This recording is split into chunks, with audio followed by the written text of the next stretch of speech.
రోజు అనకాపల్లి జిల్లాకి ఒక శుభదినం. మన జిల్లాలో మూడవదిగా కొత్తగా ఈ రోజు మనం అడ్రోడ్ జంక్షన్ లో ఒక రెవెన్యూ డివిజన్ ఏర్పాటు చేయడం జరిగింది.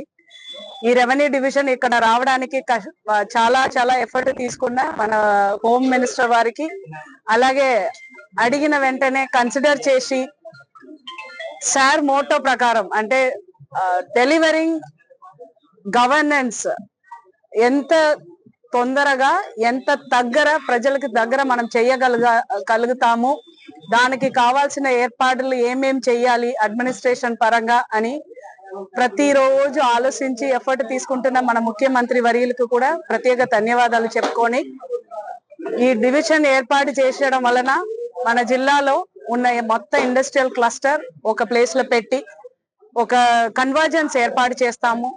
ఇష్యూస్ అన్ని ఒకే నేచర్ గా ఉంటది కాబట్టి ఒక ఆడియో ఇక్కడ కూర్చుంటే ఇష్యూస్ అన్ని తొందరగా సార్ట్ అవుట్ చేయగలుగుతారు.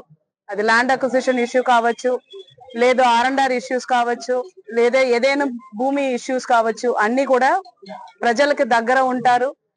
ప్రజలతో పాటు వాళ్ళ సమస్యలన్నీ అర్థం చేసుకొని సాల్వ్ చేయగలుగుతారు అనే ఒక ప్రాపర్ ఎయిమ్ తో ఏర్పాటు చేసిన ఈ అడ్రోడ్ జంక్షన్ వాళ్ళు చాలా చక్కగా జరుగుతుంది.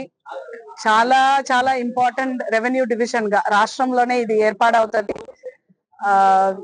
ఈ రోజు ఈ కొత్త రెవెన్యూ డివిజన్ కి ఆర్డీఓగా చార్జ్ తీసుకున్న బివి రమణ గారికి ధన్యవాదాలు చెప్పి, కంగ్రాచులేషన్స్ చెప్పి, ఇది ఏర్పాటు అవుతుంది అన్న వెంటనే ఈ ఊర్లో బిల్డింగ్ ఐడెంటిఫై చేసి ఇమ్మీడియట్ గా అది రెడీ చేసి మనకు ఈ రోజు ఈ రెవెన్యూ డివిజన్ ప్రారంభం అవడానికి కోఆపరేట్ చేసిన లోకల్ పబ్లిక్ రిప్రజెంటేటివ్స్ అందరికి, ప్రత్యేకంగా సర్పంచ్ గారికి అలాగే అవతం గారికి ధన్యవాదాలు.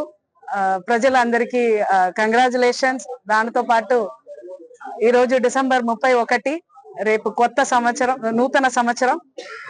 అనకాపల్లి జిల్లా వాసులందరికీ కూడా జిల్లా తరపున నూతన సంవత్సర శుభాకాంక్షలు. Local to global news at your finger tips.